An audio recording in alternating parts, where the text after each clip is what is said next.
Et je dis bonjour à Corinne Caillot. On s'est vu il y a un peu plus d'un an. Bonjour. On s'est vu à l'Institut avec l'inénarrable Mounir. Oui. Vous allez bien? Ma foi, c'est gentil. Bonjour à tous. Bonjour. Bonjour. Bonjour. C'est gentil de nous rejoindre. Non, c'est normal.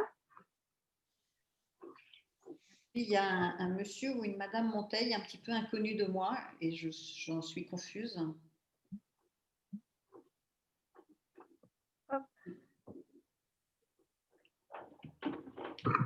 Bonjour, je suis journaliste à Notre Temps et on m'a signalé les lauréats qui m'intéressent dans le suivi du monde associatif et des engagements citoyens. Ah ben super, c'est très gentil de nous rejoindre. J'assiste en fermant tout, mais voilà, bonjour à tout le monde. Bonjour. Bonjour. Bonjour.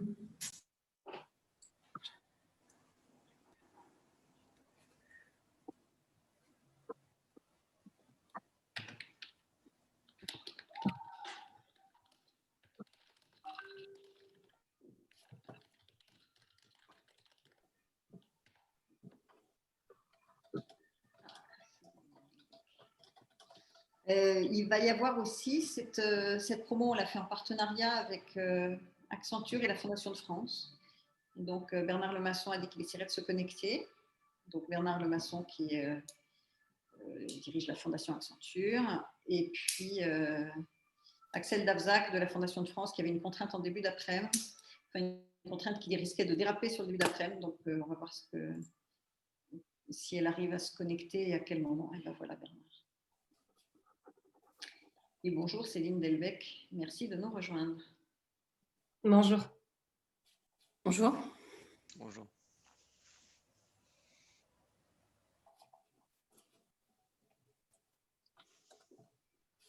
Et bonjour Bernard, je ne sais pas si tu nous entends et si tout marche bien. Bonjour Claire, oui, je t'entends très bien. Je n'arrive pas à activer ma vidéo. Mais bon.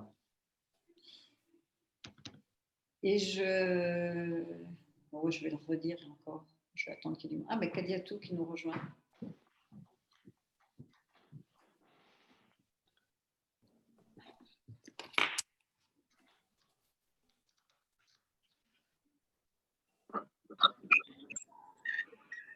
Bonjour.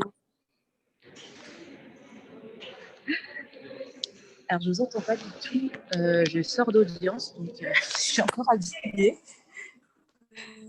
Bonjour Kadiatou.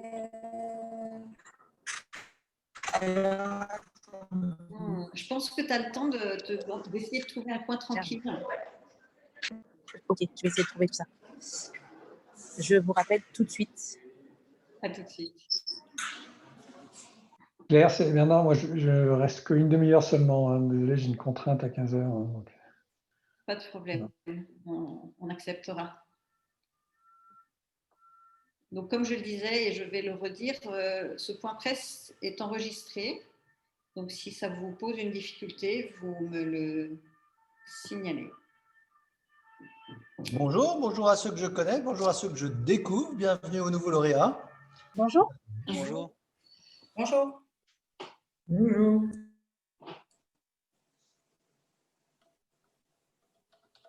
Bonjour à Bernard. Bonjour à Gabriel. Bonjour Martin. Eh bien, ça fait plaisir de faire connaissance. Donc, on va faire connaissance en même temps que vont nous rejoindre, je pense, 2 ou 3 journalistes. Claire, tu as expliqué un petit peu comment ça se présentait? J'ai expliqué, mais vas-y, redis, parce que moi j'ai expliqué au fur et à mesure que les gens arrivaient. Donc, Bonjour à Caroline Caillot. Corinne, bonjour. Donc, n'hésite pas à redire. Ce que je vais redire, et je n'ai pas fini de le dire, parce que je vais dire à chaque fois que quelqu'un arrive, ce point presse est enregistré. Donc, si ça pose un problème à quelqu'un, il faut me le dire. Il faut nous le dire.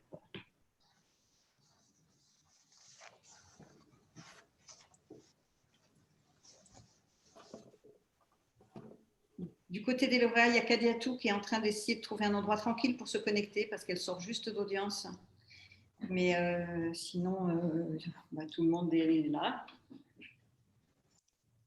Sauf bien sûr Melchior, qui était dans le dossier précédent l'invitation, mais qui vient de trouver un boulot et c'est son premier jour. Et quand on lui a demandé s'il ne pouvait pas sécher l'après-midi de son premier jour, il a trouvé que c'était délicat.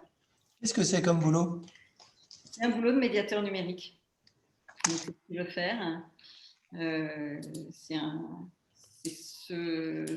C'est son engagement qui l'a convaincu de la nécessité, de l'utilité de ce métier-là. Après un BTS qui est assistant administratif, donc relativement différent. Pardon, je réponds.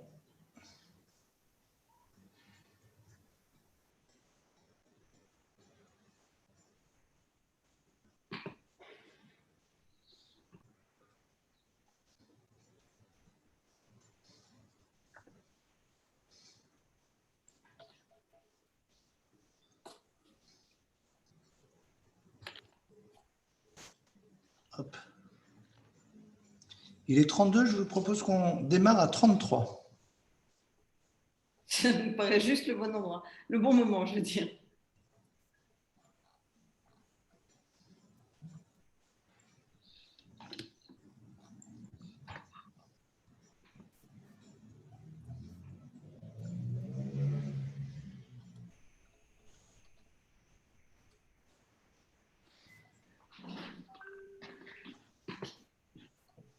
Ah, voilà Kadiatou qui se reconnecte.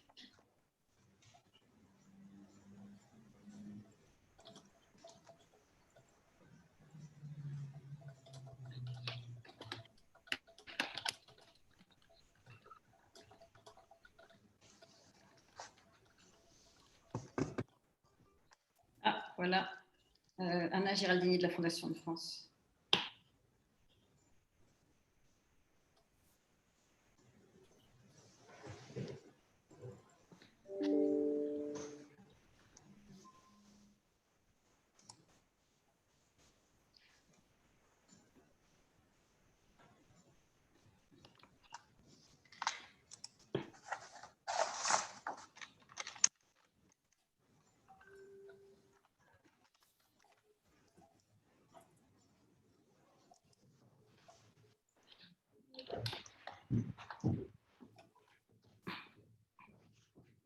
Oh, on a perdu Martin.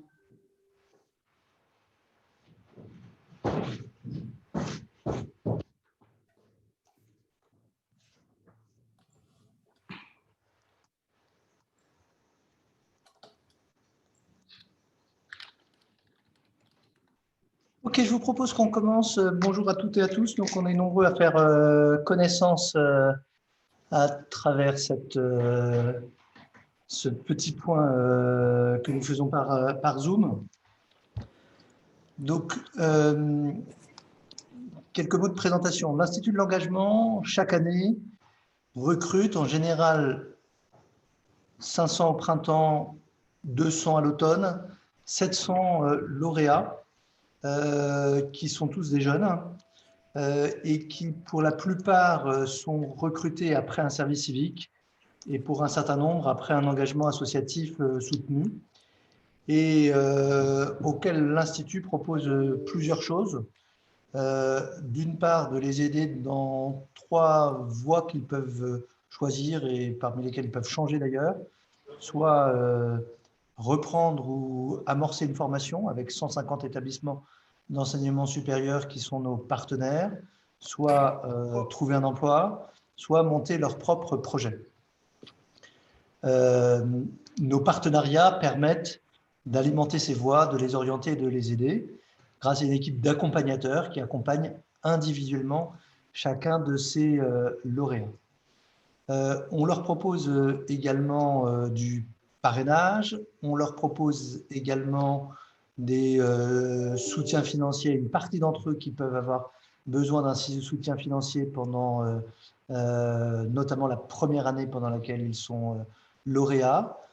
On leur propose une animation pédagogique dont l'un des éléments majeurs sont les universités de l'engagement, dont nous avons organisé plus d'une trentaine d'édition depuis la création de l'Institut et qui, avant que le Covid arrive, étaient des moments de rassemblement très forts qui permettaient à la fois aux lauréats d'avoir des contacts avec beaucoup d'intervenants ou d'acteurs venant du milieu académique, du milieu associatif, du milieu des entreprises, du milieu de la société civile, de la politique, qui viennent animer ces universités de l'engagement, et puis également se connaître entre eux, faire un esprit de promotion. Et nous avons aujourd'hui donc quelques milliers de lauréats qui sont passés par là et qui peuvent tous se retrouver d'ailleurs sur une plateforme que nous avons créée il y a quelques semaines qui s'appelle l'Agora de l'Institut, sur laquelle tous ces lauréats peuvent se retrouver, échanger, faire des sous-groupes thématiques, géographiques, par projet, etc. Depuis la création de l'Institut, l'accompagnement des lauréats, grâce à la qualité des lauréats et à la qualité de l'accompagnement, donne des résultats dont on est fier, puisque les intégrations dans les voies d'études sélectives donnent des résultats supérieurs à 90% de poursuites dans ces mêmes voies sélectives dans lesquelles ils n'auraient pas pu rentrer sans le mécanisme Institut. Les taux d'intégration dans l'emploi sont aussi extrêmement élevés et on a un bon développement des projets qui est un peu plus difficile à quantifier, mais pour lequel les projets se développent bien. On a fait au printemps, au début de la première vague, comme engagé auparavant, la première promotion de 500. Et en mai-juin, on s'est posé la question de ce qu'on faisait pour ce qu'on fait d'habitude à l'automne. Et nous avons décidé, l'équipe et le conseil d'administration de l'Institut de l'engagement, dont un des représentants est là, Bernard Lemasson, nous avons décidé de ne pas faire comme d'habitude et de faire une promotion particulière qu'on a appelée les engagés du Covid, pour permettre, pour reconnaître et nous impliquer et soutenir quelque chose d'absolument extraordinaire qui s'est passé pendant le printemps, qui est probablement une vague de solidarité et d'engagement comme on en a peu vu au cours de l'histoire récente de France. Pendant cette période, on a vu des jeunes et des moins jeunes, individuellement ou via leur entreprise ou via leur association ou au sein de leur collectivité, bénévolement ou professionnellement, volontairement ou épaulés par leur environnement professionnel, s'impliquer pour aider les soignants, aider le reste de la population, aider les personnes âgées, aider les acteurs qu'on appelle maintenant communément en première ligne, et apporter leur pierre pendant cette période de crise exceptionnelle. Surmonter les difficultés qu'ils rencontraient eux-mêmes face à la crainte de la maladie, face aux contraintes du confinement, face aux contraintes des transports, etc. Énormément de monde s'impliquer. Moi, je l'ai vu professionnellement en tant que directeur général de l'assistance publique, puisqu'on a vu un engouement, un engagement sous des formes très diverses et particulièrement efficace qui s'est réalisé pendant toute cette période. Il se trouve que ça répond c'est venu répondre à une des choses pour lesquelles on se bat depuis la création de l'Institut de l'engagement, qui est également contemporain de la création de l'Institut du service civique, c'est de montrer que l'engagement peut avoir un impact sur la résilience, sur la réponse, sur l'efficacité de la société, et n'est pas simplement quelque chose d'accessoire, mais quelque chose qui peut rendre possible des choses qui ne sont pas réalisables sans cette force d'engagement, et que par ailleurs, on est parti du principe que la question était plutôt de reconnaître celles et ceux qui s'engagent et de les soutenir dans leur engagement, plutôt que de se lamenter d'un engagement qui n'existerait pas, quelles que soient les générations. Et on est parti de l'analyse qu'il y avait un plus grand nombre de personnes qui voulaient s'engager et qui avaient besoin d'être accompagnées, soutenues, valorisées, que d'avoir à provoquer un engagement. Et donc, notre raisonnement a été de dire qu'on pouvait jouer un rôle particulièrement utile en permettant à ces expressions d'engagement, ces formes d'engagement, ces concrétisations d'engagement, de pouvoir être reconnues, de pouvoir être prolongées, de pouvoir être transformées avec certaines personnes qui ont découvert l'engagement ou une certaine forme d'action, qui ont réussi quelque chose et ça leur a donné envie d'en réussir d'autres. Certaines personnes qui, avant le début de l'année, pensaient que s'engager et porter un projet était incompatible avec leur vie habituelle, qu'elle soit professionnelle, familiale ou leurs autres contraintes, qui ont découvert que compte tenu des changements de contraintes pendant cette période, ils pouvaient le mener à bien et qui se sont dit que dans la période qui suit, ils n'avaient pas envie de lâcher ça et de revenir à la situation d'avant. Et donc, nous avons fait un appel le plus large possible en disant toutes celles et tous ceux qui se sont engagés, quelle que soit la forme de cet engagement, quel que soit leur âge, peuvent devenir lauréats de l'Institut pour créer une promotion nouvelle d'un genre particulier qui continue, comme l'Institut le fait depuis son origine, à défricher des nouveaux territoires de l'engagement et à pouvoir, d'une part, j'allais dire, témoigner, laisser une trace durable de cette forme d'engagement. Deuxièmement, prolonger leur projet ou enchaîner sur un autre projet. Et puis, troisièmement, pouvoir collectivement montrer comment ces engagements spontanés pouvaient permettre à ce pays de franchir une nouvelle marche de la place des personnes engagées dans différents secteurs, encore une fois, pas simplement bénévoles, mais de différents secteurs pour pouvoir continuer à modifier la manière dont les grands organismes peuvent répondre. Je dis juste que, par exemple, pour moi, en tant qu'employeur des 100 000 personnes de l'assistance publique, j'ai vu un changement de regard des gens qui travaillent à l'assistance publique par rapport aux engagés. Auparavant, j'avais encore un discours disant « mais vous faites appel à l'engagement parce que vous ne voulez pas embaucher d'autres personnes, parce que vous êtes limité et que vous ne dégagez pas les bonnes marges de manœuvre ». Et là, j'ai vu tout le monde dire « merci aux engagés, ils nous apportent quelque chose qu'on ne peut pas faire par nous-mêmes, ils ne nous prennent pas notre travail, ils sont au contraire à nous apporter une culture, un soutien, une aide, des compétences qui sont complémentaires aux nôtres et un besoin de pouvoir plonger et structurer tout ça et de garder comme un élément majeur de ce qu'on appelle la communauté hospitalière. Et on a vu aussi du côté de celles et ceux qui sont venus des entreprises considérer qu'elles n'avaient pas envie de revenir à la case départ, mais qu'elles avaient envie, elles aussi, de pousser encore plus fort qu'elles ne pouvaient le faire auparavant l'engagement de leur employeur. Juste deux mots pour ensuite que vous puissiez entendre ce qu'on a envie d'entendre, c'est-à-dire les lauréats, et de donner la parole à Claire pour qu'elle le fasse. Deux autres choses.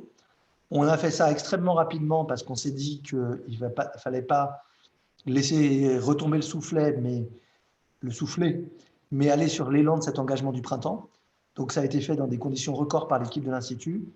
Et deuxièmement, avec des partenaires qui sont présents là, et je remercie particulièrement Accenture et la Fondation de France d'avoir cru à ce projet et de venir nous accompagner pour que ces 200 lauréats aient effectivement, avec encore d'autres partenaires qui vont venir nous rejoindre, la possibilité d'avoir un cycle qui soit utile pour eux, utile pour leur projet et à travers eux, utile à beaucoup de nos concitoyens. Claire ? Si. Ce que je vous propose, moi je ne vais pas prendre de temps, mais je vais proposer aux lauréats qui sont ici. Alors, on peut trouver qu'il y en a beaucoup ou qu'il n'y en a pas beaucoup. L'idée était de montrer un tout petit peu. En fait, moi, j'avais envie d'en inviter 200, des lauréats à ce point presse, mais c'était un petit peu difficile. On a 200 profils différents, 200 parcours différents, 200 projets différents et tous enthousiasmants. Et là, il y en a déjà 5-6, c'est pas mal. Je vais leur demander de raconter un tout petit peu leur engagement, ce qu'ils ont envie de faire, et puis je pense que tout le monde comprendra pourquoi ils sont ici autour de ce Zoom. Alors la question, c'est juste de distribuer la parole. On va le faire par ordre alphabétique parce que c'est le plus simple. Et c'est donc Amélie, la première. Bien. Bonjour à tous.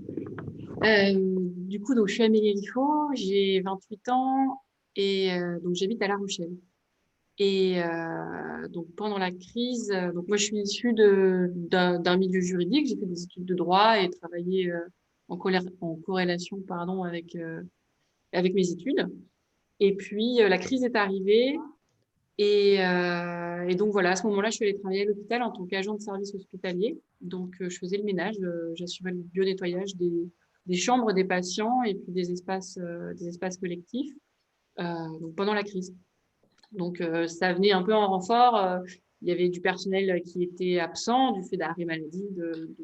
Voilà, donc j'étais là. Je n'avais pas forcément de connaissances, mais j'ai appris. Et puis j'ai travaillé quelques mois le temps de la crise. Après, les ASH sont revenus.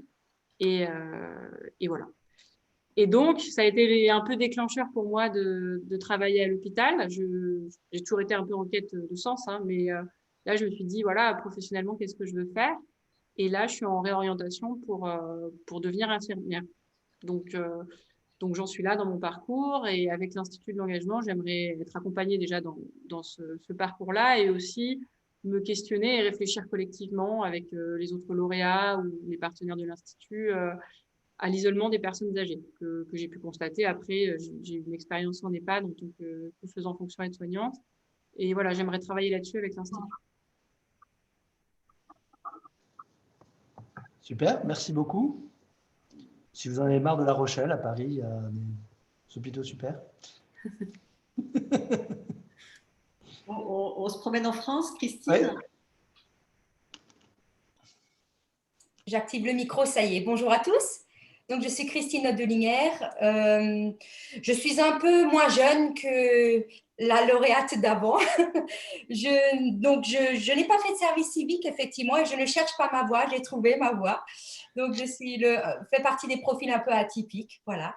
Je suis enseignante depuis plus de 15 ans, professeure d'allemand en collège, et je suis surtout maire de la commune de Winterthur. Voilà ce que je voudrais dire sur moi, ça s'arrête là parce que en fait, moi, je ne veux pas braquer le projecteur sur moi, mais j'aimerais qu'on parle de ceux que je représente. Alors, ceux, c'est EUX. Moi, je suis là pour témoigner de l'engagement des habitants, des élus et des agents communaux qui se sont investis dès le début de la crise dans la commune et qui continuent encore aujourd'hui à s'investir avec beaucoup d'énergie pour aider les concitoyens. Donc, moi, je suis là pour valoriser cette dynamique de solidarité qui s'est très vite instaurée dans la commune. Je ne vais pas trop monopoliser la parole, je vais juste citer quelques actions, si vous permettez, qui ont été mises en place.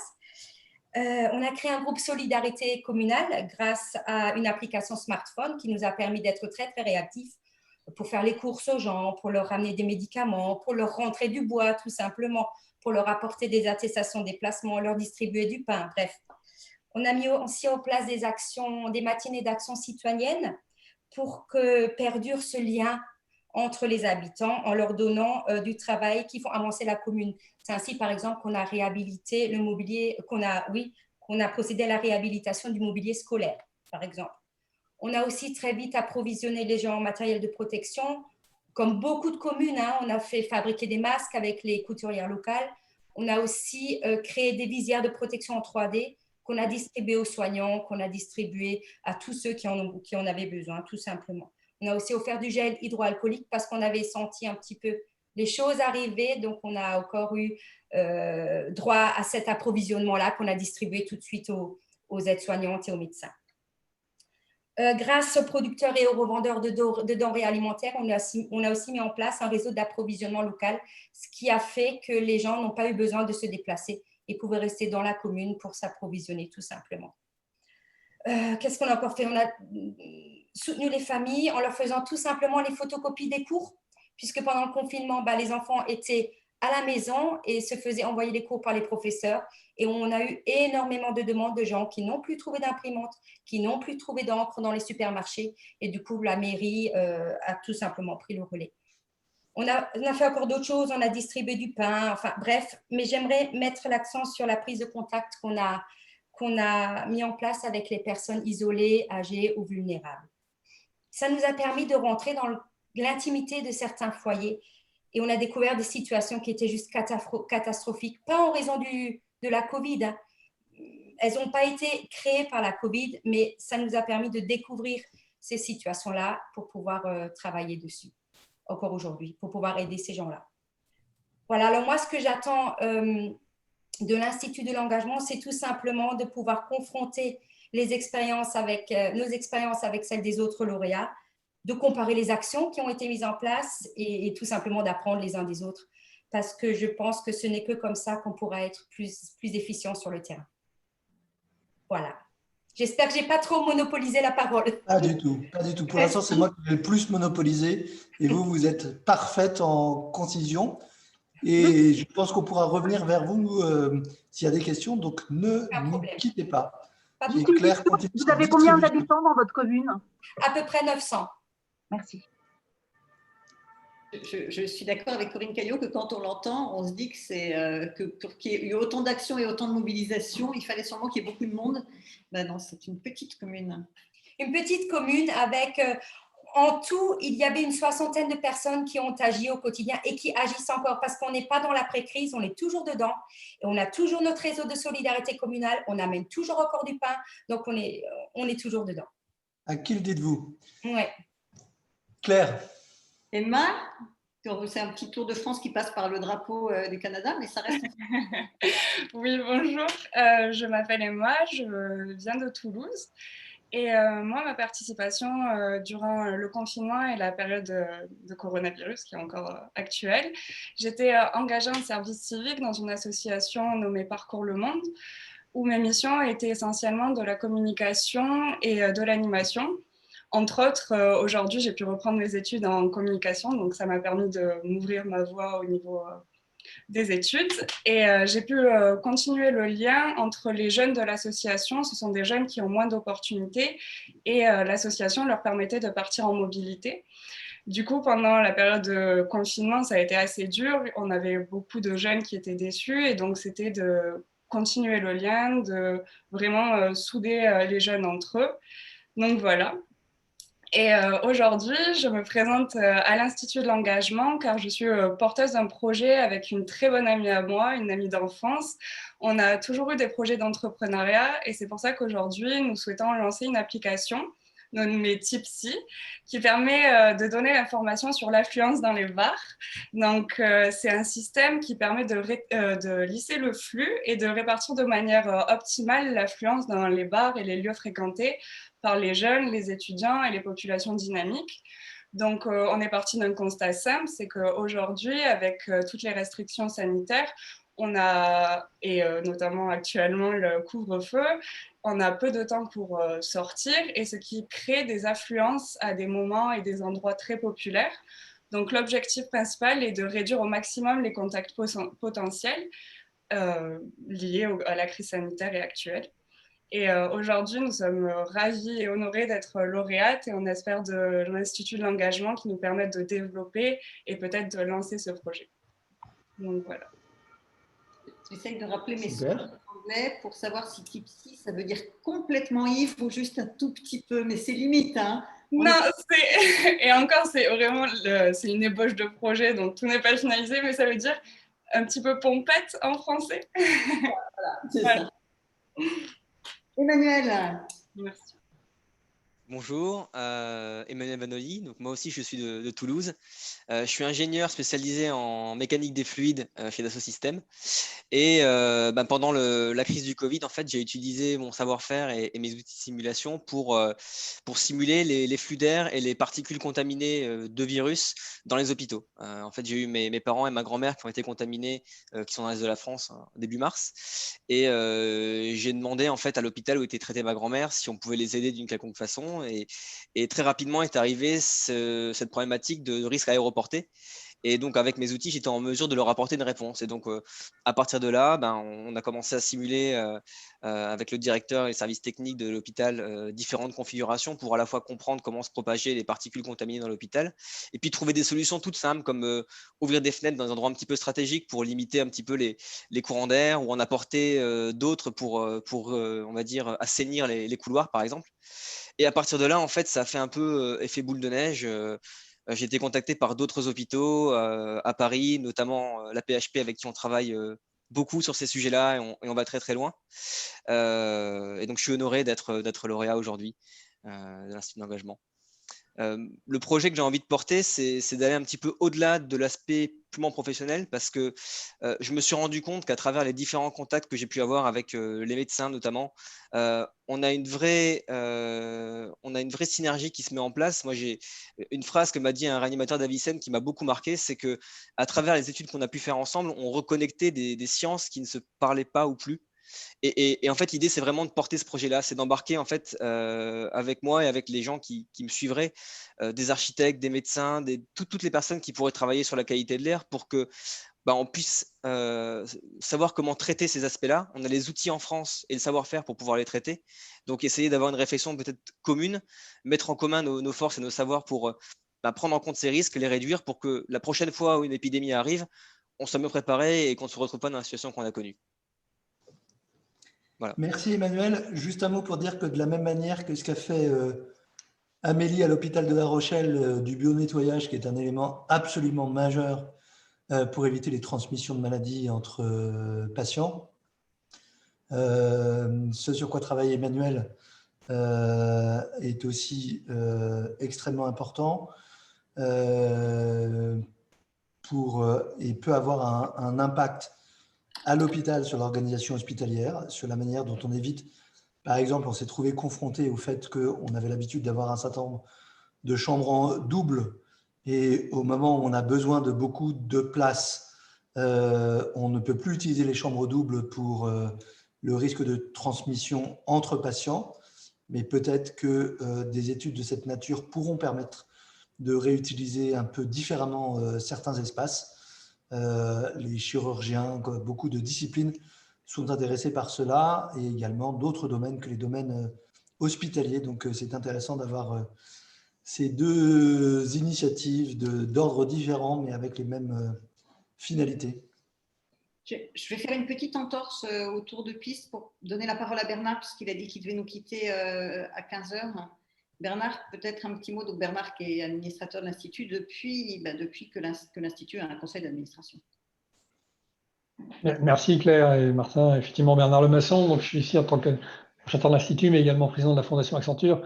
Et je dois dire qu'en écoutant les premiers témoignages des premiers lauréats de cette promotion, je suis vraiment ravi que Accenture puisse être un partenaire de cette promotion.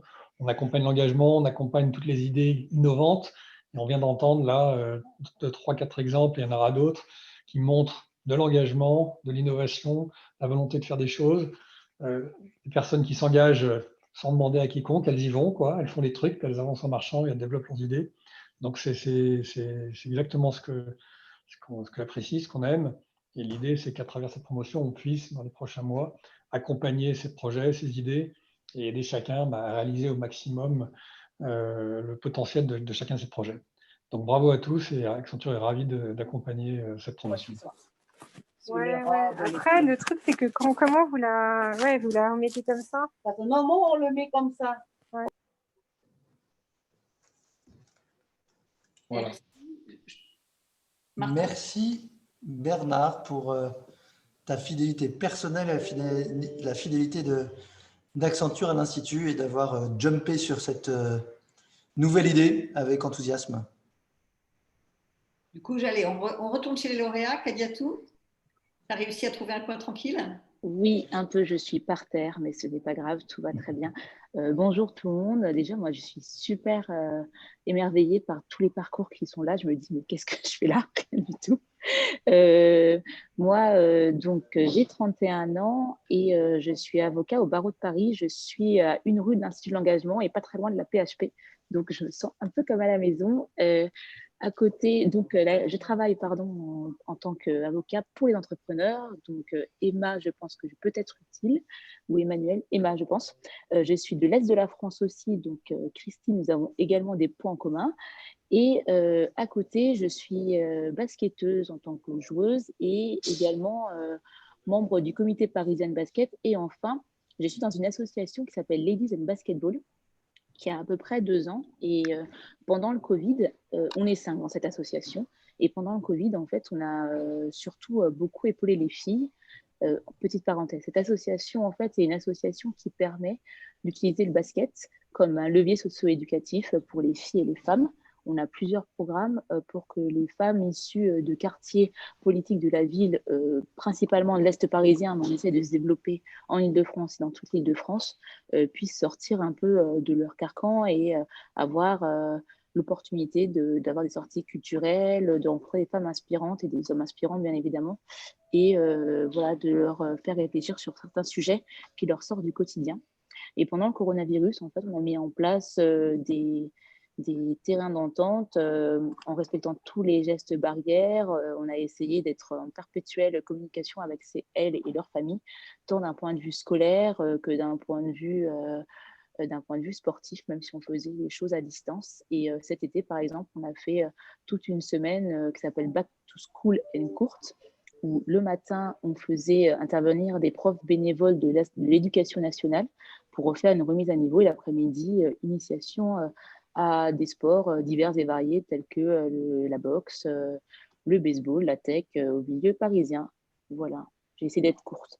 Et je vais peut-être finir par ça. Moi, j'ai eu la chance de connaître l'Institut de l'engagement grâce au basket, où j'ai tutoré un service civique qui était lauréat de l'ancienne promotion, Samir Benalima. Et puis, j'ai eu la chance de faire un webinaire avec Magali Minos lors d'une université d'été courant du mois d'avril.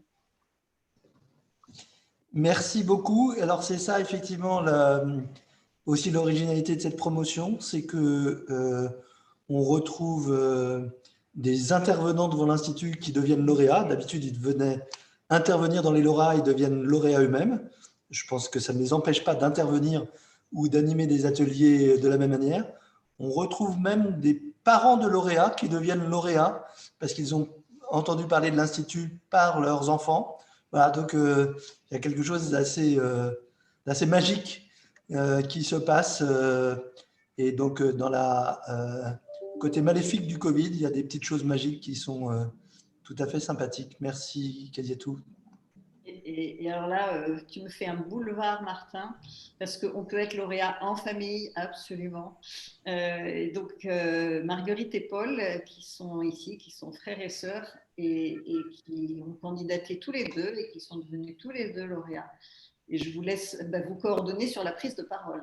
Et c'est pas simple, parce qu'on n'est pas du tout ensemble. Moi, je suis en région parisienne et Marguerite est en Suisse. Débrouillez-vous, bonne chance. Alors, c'est moi le grand, j'ai 29 ans, Marguerite a 27 ans.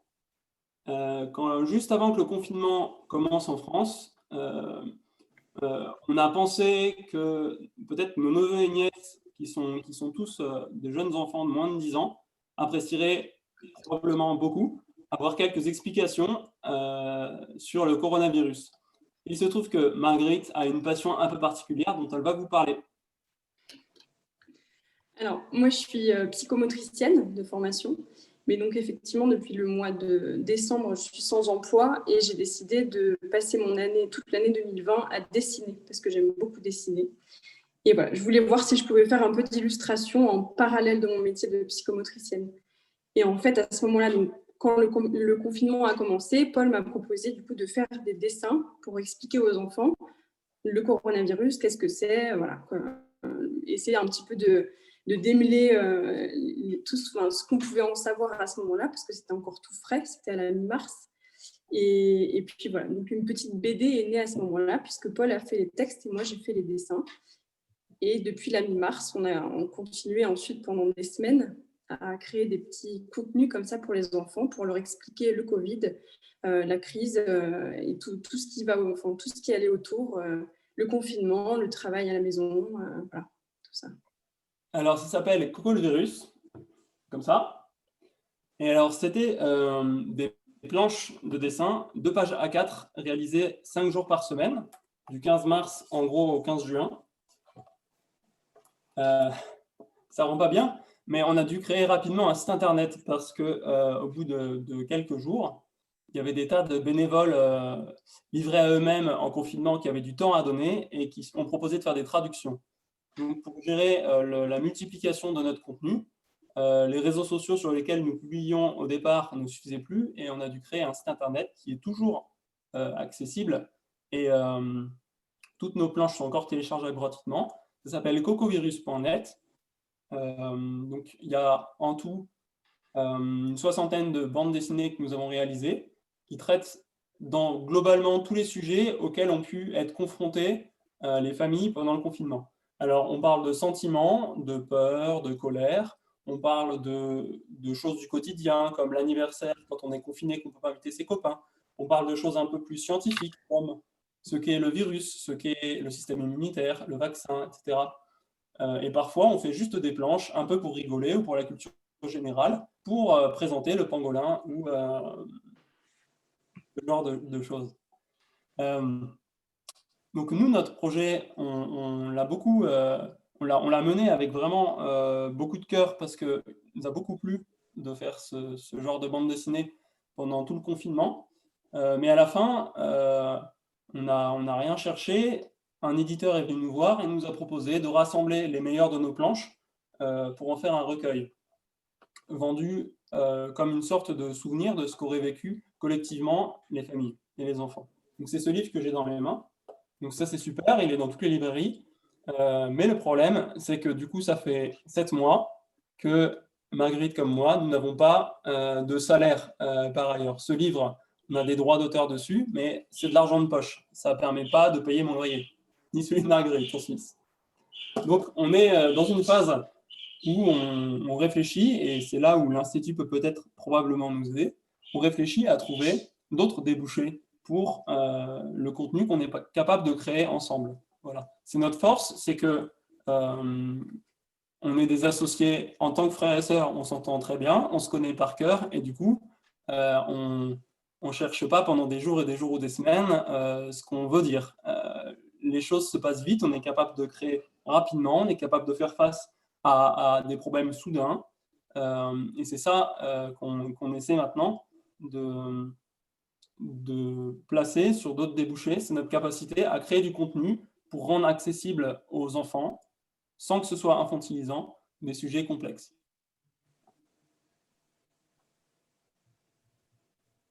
Merci beaucoup. Il y a un livre qui est à l'Institut, quelque part? Ah, bonne question. Alors, peut m'apporter avant que je voie Jean-Michel Blanquer ce soir à 19h30 pour lui apporter? Alors c'est très simple. Je vais vous proposer de demander à Jean-Michel Blanquer de sortir son livre parce que ça fait partie de la stratégie des éditeurs que d'envoyer des exemplaires dédicacés à des VIP, entre guillemets. Et évidemment, comme c'est un livre qui parle de la santé, nous l'avons envoyé à Jean-Michel Blanquer. Je vous garantis que je l'ai dédicacé moi-même. D'accord. Eh ben, je verrai à 19h30 s'il a reçu et si comme ça, on peut en faire usage dans l'éducation nationale. Si vous dites qu'il parle, il ment parce qu'il m'a répondu avec une petite signature de sa main. D'accord. Je souligne que dans les planches que vous avez faites, il y a des explications remarquables sur les sujets les plus difficiles, le deuil, la mort, fait avec beaucoup de tact. Voilà, c'était pas évident, mais on nous les demandait. En fait, on a eu à peu près 300 000 visites sur notre site internet en 2 mois. Donc, ça signifie un certain nombre d'enfants, beaucoup plus important. Et donc, forcément, sur le volume de ces lecteurs, on a eu énormément de retours et de demandes de notre part. Enfin, on nous demandait de parler de la mort. Vous imaginez bien que Je ne vais pas parler de ma formation. Moi, je suis ingénieur en mécanique. La mort, je n'y connais pas grand-chose. Mais comme on nous les demande, il a fallu les faire. On ne pouvait pas fuir devant cette mission aussi subtile et complexe, nous paraissait-elle. Est-ce que parmi ceux qui sont branchés, certains avaient déjà entendu parler de Coco le virus? Pas du tout. Non plus. Non plus. Eh ben voilà, vous avez une quinzaine de connaisseurs de plus. Super. Donc quelques journalistes. J'ai 10 ans, donc je ne suis pas vraiment surpris. Donc quelques journalistes. On continue, Claire? Mais on est arrivé au bout des lauréats présents. Après, moi, je peux vous raconter… Mais c'est parce qu'on ne s'en lasse pas. Ah ouais, je suis d'accord, je suis complètement d'accord. Je peux vous raconter les 195 autres, mais ça va être un petit peu délicat. Non, mais peut-être quelques mots sur les 195 autres ou s'il y a 2-3 éléments de typologie à donner. De typologie, c'est absolument impossible, mais ça, c'est déjà une caractéristique assez forte de nos promos, c'est que quand on fait une promo de 500 lauréats, on a 500 profils différents, 500 parcours, 500 projets. Et dans cette promo, c'est encore pire. C'est-à-dire que d'habitude, je dis, vous savez, une promo de l'Institut, ils ont 16 à 30 ans, ils vont du bac moins au bac plus, et là, ils ont 16 à 61 ans, ils vont du bac moins, effectivement, au diplôme d'ingénieur ou avocat en exercice. Donc, on a encore agrandi le spectre. On a, si une caractéristique, on a toujours plus de filles que de garçons dans nos promos. Donc là, on a un petit 63%, je crois, de filles. D'habitude, c'est 70%. Donc, vous voyez, c'est moins pire, si j'ose dire. Et puis, partout en France et outre-mer. Et voilà, on n'a pas fait intervenir, on n'a pas invité les gens d'outre-mer parce qu'avec le décalage horaire, ce n'était pas très, très confortable. Mais on a des lauréats à Mayotte, en Guyane, Martinique, Guadeloupe, La Réunion. Bref, partout, avec tout type de profil, tout type de projet. Mais là, je pense que vous en avez entendu suffisamment pour avoir une vision de cette diversité-là. Le défi pour nous, ça va être bien sûr d'essayer d'apporter à chacun ce dont il a besoin pour continuer à avancer. Et le grand bonheur, ça va être de regrouper, de créer des connexions, de créer des liens et effectivement d'arriver avec des profils différents et des expériences différentes à construire des propositions pour faire mieux la prochaine fois. Merci. Est-ce que du coup, Marc, avant que j'ouvre la possibilité de poser quelques questions, est-ce que Marc peut nous dire justement un mot de ce qu'est le projet pédagogique de l'Institut et comment il peut s'appliquer à cette promotion, pas comme les autres? Le projet pédagogique de l'Institut, il est en réalité très tourné vers les lauréates, les lauréats, et en fonction à la fois de leur projet, de leur personnalité, du niveau d'avancement des projets. Et donc, il y a toute une dimension très personnalisée. Et puis, il y a une dimension collective avec, Martin, tu y as fait référence tout à l'heure, en temps normal et hors période de crise sanitaire, des universités de l'engagement. Et puis, on est en train de mettre en place, on a commencé il y a quelques semaines, une sorte d'université de l'engagement permanente, à distance, avec des ciné-débats, avec des conférences.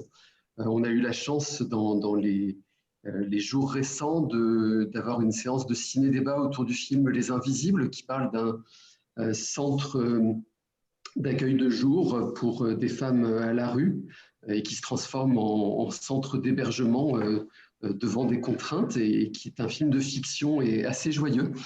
Et puis, on verra la semaine prochaine un film sur d'autres invisibles, un film documentaire cette fois, sur des hommes surtout qui sortent de prison et qui tentent une réinsertion à travers une expérience de maraîchage. Le premier en présence de son réalisateur, le suivant, le prochain, en présence de ces deux réalisateurs, dont l'un, après cette expérience cinématographique, se lance dans une expérience de maraîchage et va faire en vrai, du côté des Corbières, ce qu'il a filmé auparavant. On a eu hier une conférence de Philippe Mauguin, avant-hier, le président de l'INRAE, et on a de cette façon toute une programmation avec des personnalités qui viennent non seulement présenter leur expertise, leurs engagements, leur parcours aux lauréates et aux lauréats de l'Institut de l'engagement, mais qui viennent aussi échanger avec les lauréates et les lauréats Et donc, on a eu et on aura des belles soirées. On fait ça le soir au moment où les uns et les autres, les unes et les uns sont les plus disponibles. Et avec des moments dans cette période ô combien compliquée par la maladie, par le couvre-feu, par la distance. On recrée des espaces de dialogue et d'échange. Et ce sont des espaces qui sont précieux grâce à la qualité des intervenants et surtout grâce à la qualité des lauréates et des lauréats. Et ça permet des co-constructions, des envies, des ambitions partagées qui sont formidables. Merci beaucoup Marc. Juste quelques mots avant d'ouvrir les questions pour dire que pour ceux qui le découvrent, qu'ils soient lauréats ou journalistes, donc l'Institut de l'engagement est un projet associatif à but non lucratif qui existe grâce à ses partenaires. J'évoquais tout à l'heure les partenaires de l'enseignement qui sont nombreux. J'ai évoqué 2 partenaires qui sont plus spécifiquement branchés, si je puis dire, sur la promotion Covid, que sont Accenture et la Fondation de France. Je pourrais évoquer les milliers de bénévoles qui participent à nos actions, par exemple les jurys grâce auxquels vous êtes là, que ce soit ceux qui ont examiné vos dossiers ou celles et ceux qui vous ont fait passer cette orale, sont tous des bénévoles. Je pourrais évoquer aussi l'ensemble des intervenants qu'évoquait Marc, puisque le principe, c'est que l'intervention devant les lauréats est en lui-même un engagement qui est bénévole. Et je pourrais évoquer les 300 partenaires, entreprises, fondations qui accompagnent l'Institut. Et alors parfois, là aussi, on retrouve des croisements parmi les partenaires. Nous avons depuis 2 ans d'Assosystème. Je pense que c'est totalement indépendant de l'arrivée d'Emmanuel, mais je pense que ça favorisera aussi le renforcement de ces partenariats qui ont fait l'histoire de l'Institut et continueront à en faire son avenir.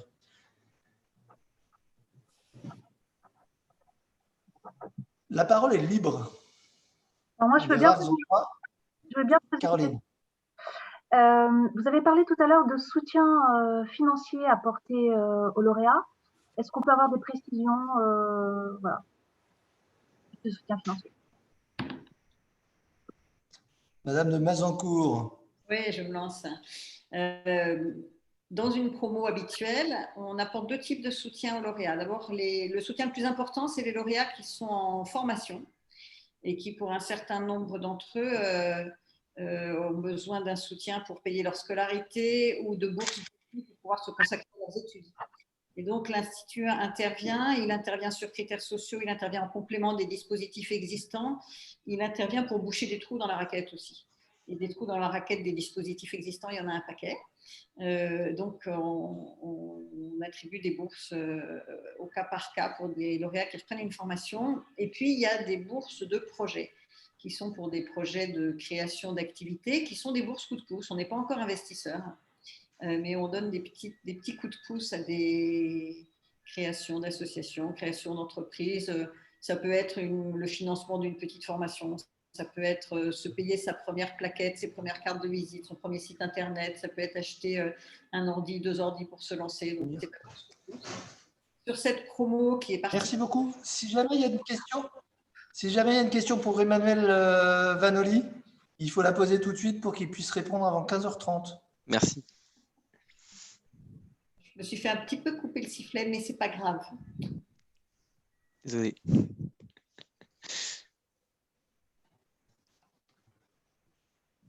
Bah alors vous, Emmanuel, oui, justement, vous avez besoin de quoi concrètement?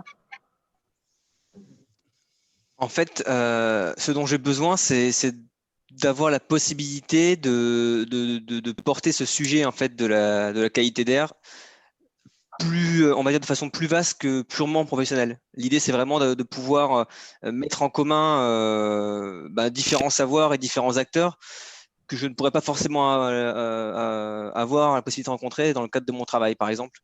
Et aussi, il y a une dimension qui est assez forte que j'aimerais porter, c'est le fait de pouvoir aussi intervenir auprès d'universités, de facultés ou d'écoles pour pouvoir aussi sensibiliser les gens à ce sujet-là. On voit que c'est un sujet qui est quand même complexe parce que finalement, c'est quelque chose qui est invisible.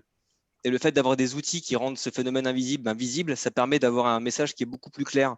Et je pense que c'est peut-être important aussi de communiquer là-dessus. Et vous évoquiez tout à l'heure les architectes avec lesquels vous pourriez travailler. Y a-t-il d'autres secteurs d'activité avec lesquels vous avez envie d'entrer en contact pour faire avancer le sujet?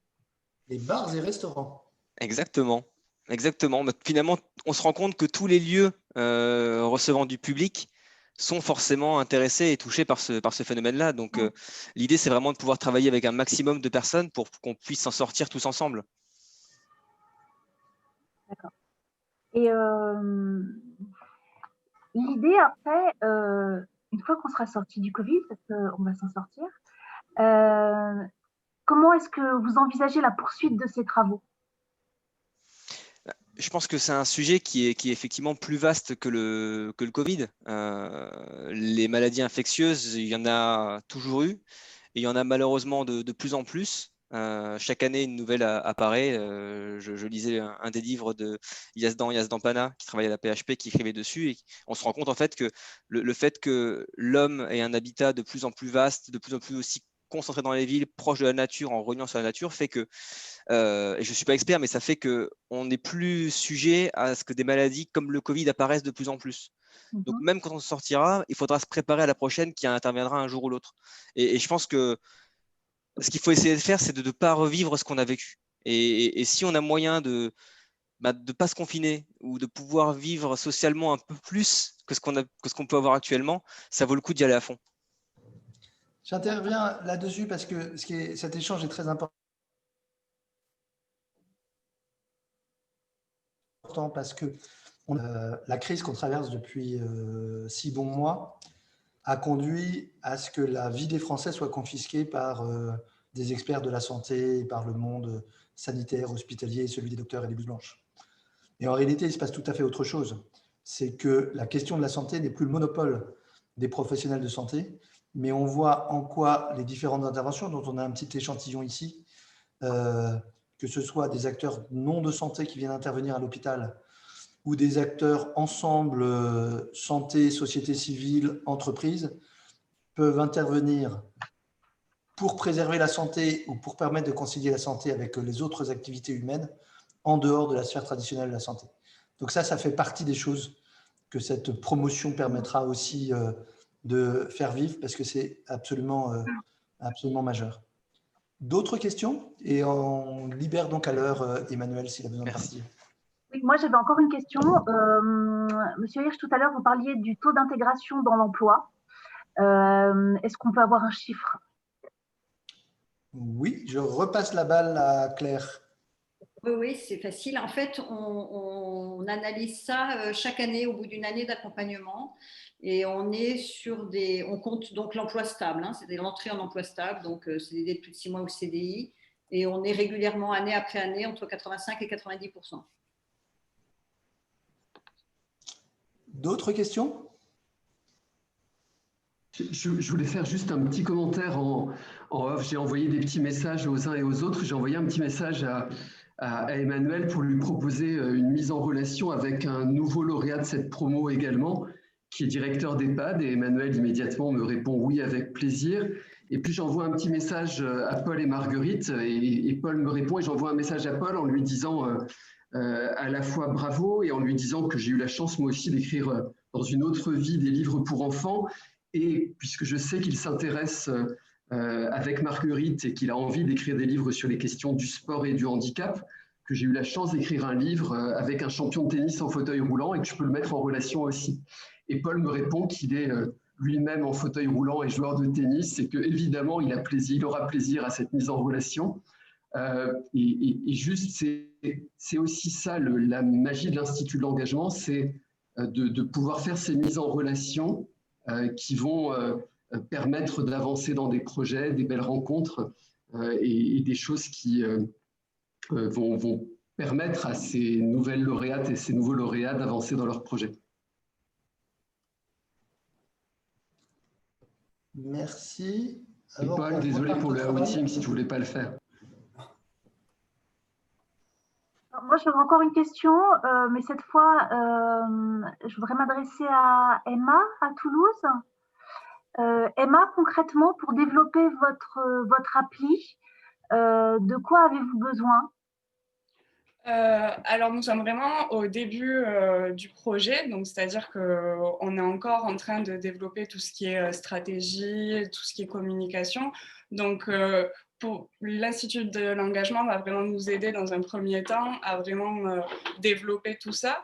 Donc, ça va être, on a besoin pour l'instant de conseils, de partage d'expérience, comme le disait Marc, de relations peut-être. Et après, dans un second temps, il y aura tout l'aspect financier qui viendra, qui sera pris en compte, mais là, on est vraiment dans le développement du projet en Et lui. vous avez, pour la partie technique, vous-même pouvez œuvrer sur la partie technique ou vous avez besoin d'aide là-dessus? Pour développer l'application en elle-même, moi, je n'ai pas les qualifications. Après, j'ai quelques contacts. Par exemple, j'ai ma colocataire qui a fait une école d'ingénieur en mathématiques et informatique. Donc, on a déjà quelques contacts. C'est vrai que mon réseau amical est assez développé. J'ai une amie qui est expert comptable, une autre amie qui est étudiante à TBS dans tout ce qui est stratégie, marketing, etc. Donc, dans mon cercle, je suis assez bien entourée, mais après, je suis ouverte à rencontrer de nouvelles personnes qui peuvent nous aider à développer ce projet. Ouais. Merci beaucoup. Est-ce qu'il y a encore quelques questions?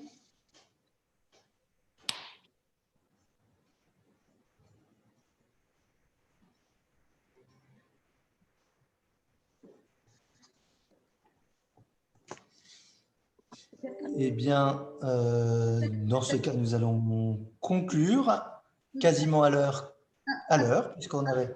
Oui, Claire? La Fondation de France, peut-être? Est-ce que la Fondation de France, absolument, que nous avons cité tout à l'heure, est-ce qu'Anna veut intervenir ou…